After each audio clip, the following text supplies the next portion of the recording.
Hello, நமஸ்காரம். இன்றைக்கி மடிப்பாக்கம் சுந்தரி மாமியத்து கிச்சனில் இந்த தீபாவளிக்கு ரிப்பன் பக்கோடா எப்படி பச்சரிசி மாவு வச்சு பண்ணலாம் அப்படிங்கிறத பார்க்கலாம். ஏற்கனவே நம்ம புழுங்கல் அரிசி மாவில் பொட்டுக்கடலை போட்டு பண்ணியிருக்கோம்.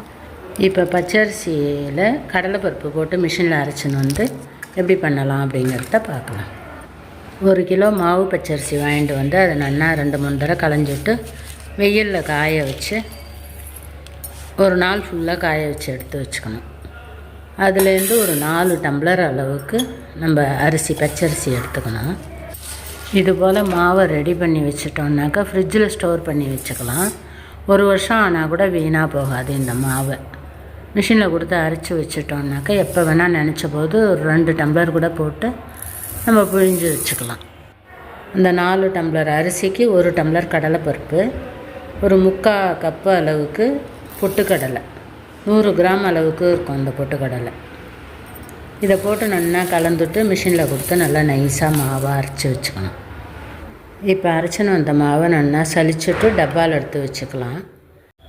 இப்போ ஒரு அகலமான தாம்பாலம் எடுத்துட்டு அதில் ஒரு 3 டம்ளர் அளவுக்கு நம்ம அந்த அரைச்சின்னு வந்த மாவை போட்டுக்கலாம். போட்டுன்ட்டு அது நல்லா கலந்துட்டு அதுக்கு தேவையான அளவு உப்பு போட்டுக்கணும். இந்த அளவு போட்டுக்கோங்க. வேணும்னா அப்புறமா பிசைஞ்சிட்டு கூட வேணால் கொஞ்சம் உப்பு ஜலத்தை கரைச்சி தெளித்து பிசைஞ்சிக்கலாம்.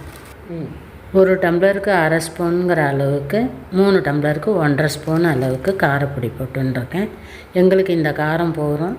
உங்களுக்கு வேணால் இன்னும் கொஞ்சம் இன்னொரு 1/2 ஸ்பூன் கூட போட்டுக்கோங்க. ஒரு 2 ஸ்பூன் அளவுக்கு எள், கருப்பு எள் தான் போட்டுருக்கேன். வெள்ளை எள் இருந்தால் கூட போட்டுக்கலாம்.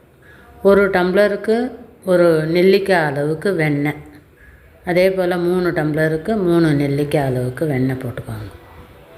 இந்த அளவு வெண்ணெய் போட்டாலே நல்லா கரகரன்னு சூப்பராக இருக்கும் இந்த நாடா.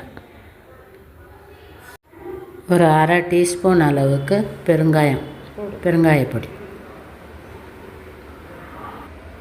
எல்லாத்தையும் போட்டு நல்லா இந்த வெண்ணெயை இந்த மாவில் படுற மாதிரி எல்லா மாவுலேயும் படுற மாதிரி நல்லா கலந்துக்கணும். நாலா பக்கமும் நல்லா கலந்ததுக்கப்புறமா கொஞ்சம் கொஞ்சமாக தண்ணியை விட்டு இந்த மாவை நல்லா பிசைஞ்சுக்கலாம். ரொம்ப ஒரேடியாக தண்ணி விடாமல் கொஞ்சம் கொஞ்சமாக தெளிச்சுட்டு பிசைஞ்சுக்கோங்க. ரொம்ப கெட்டியாகவும் இல்லாமல் ரொம்ப தளன்னு இல்லாமல் இந்த அளவுக்கு இந்த பக்குவத்துக்கு பிசைஞ்சு வச்சுக்கோங்க. இதில் சொல்லியிருக்கிற அளவுக்கு நீங்கள் போட்டு பண்ணினீங்கன்னா ஃபெயிலியரே ஆகாது. நாடா சூப்பராக வரும். இந்த அச்சு தான் எடுத்துக்கணும். ரிப்பன் பக்கோடா அச்சு எடுத்துக்கலாம். எடுத்துட்டு அதில் நம்ம அந்த பிசைஞ்சு வச்சுருக்கிற மாவை இது போல் சிலிண்டர் ஷேப்பில் உருட்டிட்டு இந்த அச்சில் போட்டு புழிய வேண்டியது தான். புதுசாக கல்யாணம் ஆன குழந்தைகளுக்கு கூட இந்த மாதிரி மாவை அரைச்சி நம்ம கொடுத்துட்டோம்னாக்கா அவள் ஈஸியாக பண்ணிடலாம் அந்த நாடாவை. இப்போ நம்ம ரிப்பன் புழிஞ்சிட்டு அதை எடுத்து வைக்கிற டப்பாவை லைட்டாக அடுப்பில் காமிச்சு சூடு பண்ணிக்கணும். அப்போ தான் நமுத்து போகாமல் இருக்கும். இப்போ ஸ்டவ்வை பற்ற வச்சுட்டு வானல் அடுப்பில் போட்டுட்டு எண்ணெயை விட்டு நல்லா சூடு பண்ணிக்கலாம். எண்ணெய் காஞ்சிருத்தான்னு பார்க்கறது துளியோண்டு மாவு எடுத்து எண்ணெயில் போட்டோன்னா உடனே எழும்பி வந்துடுத்துனாக்கா நல்லா எண்ணெய் காஞ்சிருக்குன்னுட்டு நம்ம எடுத்து வச்சுருக்கிற ரிப்பன் பக்கோடாவை அதில் புழிஞ்சு விட்டுடலாம்.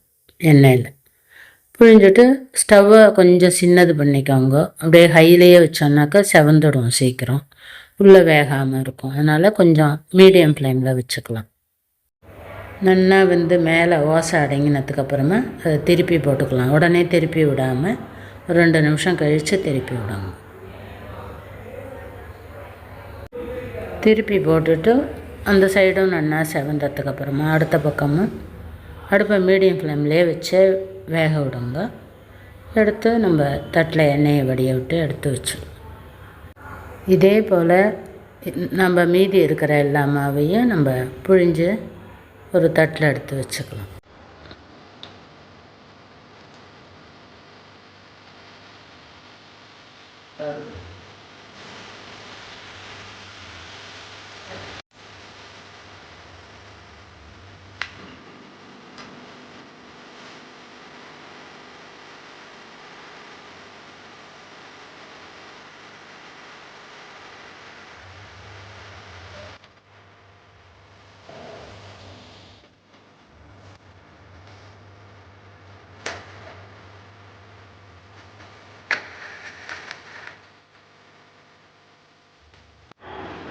கரகர மொறுமொறுன்னு நல்ல ரிப்பன் பக்கோடா ரெடியாக எடுத்து நீங்களும் இதுபோல் இந்த தீபாவளிக்கு செஞ்சு பார்த்துட்டு எப்படி இருந்ததுங்கிறத கமெண்ட்டில் சொல்லுங்க. லைக் பண்ணுங்க, ஷேர் பண்ணுங்க, சப்ஸ்கிரைப் பண்ணுங்க. தேங்க்யூ ஃபார் வாட்சிங். நெக்ஸ்ட் வீடியோவில் பார்க்கலாம்.